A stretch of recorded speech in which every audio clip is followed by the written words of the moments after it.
Welcome to the Toyota Halftime. Let's go places.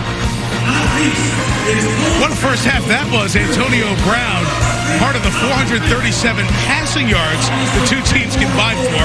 AB back in the end zone. Buccaneers on championship night, leading by 5. As we welcome you to the Toyota Halftime. Mike Tirico, Tony Dungy. If you are with us in the pregame, new teammate Drew Brees. We all love that first half. What's the headline?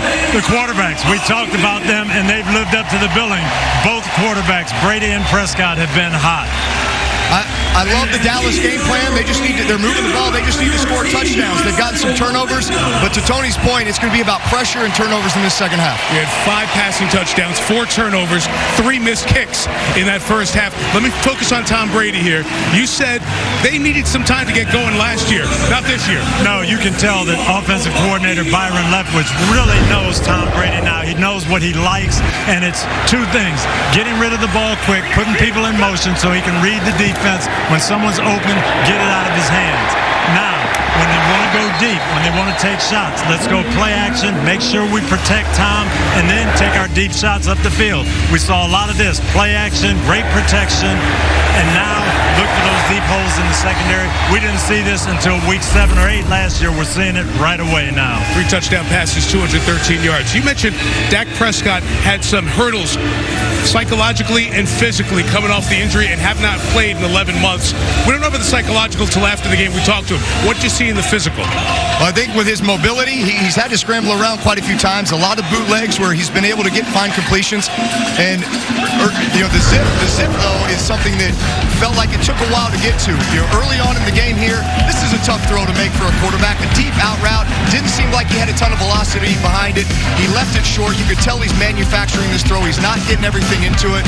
But as the game progressed, here he is off of play action, threading the ball in to CeeDee Lamb.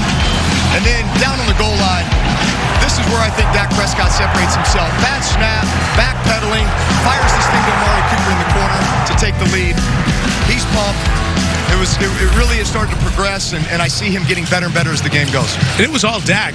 34 called passes. Dak ran twice. Only 5 called runs in the first half. They paid Zeke a bunch of money. Will they turn and hand it to him? What does Tampa do in the second half? Well, I've been down here all summer. Bruce Arians has complained about lack of focus and not being sharp.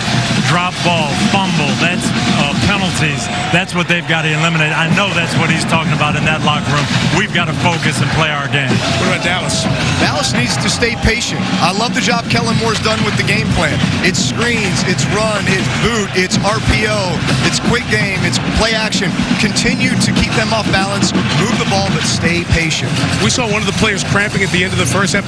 Nobody in the league has played 4 quarters. The humidity's 80%. These second halves early in the season, big problems for defenses. Could be very interesting, and somehow Dallas on defense has got to figure out a way to get pressure on Tom Brady. If they don't get to him, we're going to see continued throws up the field. We got much more ahead from Tampa, including a look ahead to Saturday with college football.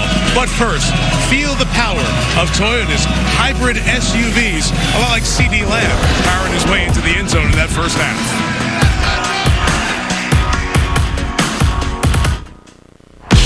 We're tied at 38 in overtime in Tallahassee. This would win it from 41 yards out. We await the snap. It's good. Hold is down. The kick is up. Ball game. Notre Dame wins. He nailed it. And they run off into the locker room to celebrate the win. What a moment. The thriller for Notre Dame at Florida State last week. Home opener, Saturday, 2:30 Eastern. It will not be here on NBC. It's exclusively on Peacock, our streaming service. Easy to sign up. You can do it right now. Go to peacocktv.com. Download the Peacock app. That's what you can do right here, right now. You excited to go up there? I am.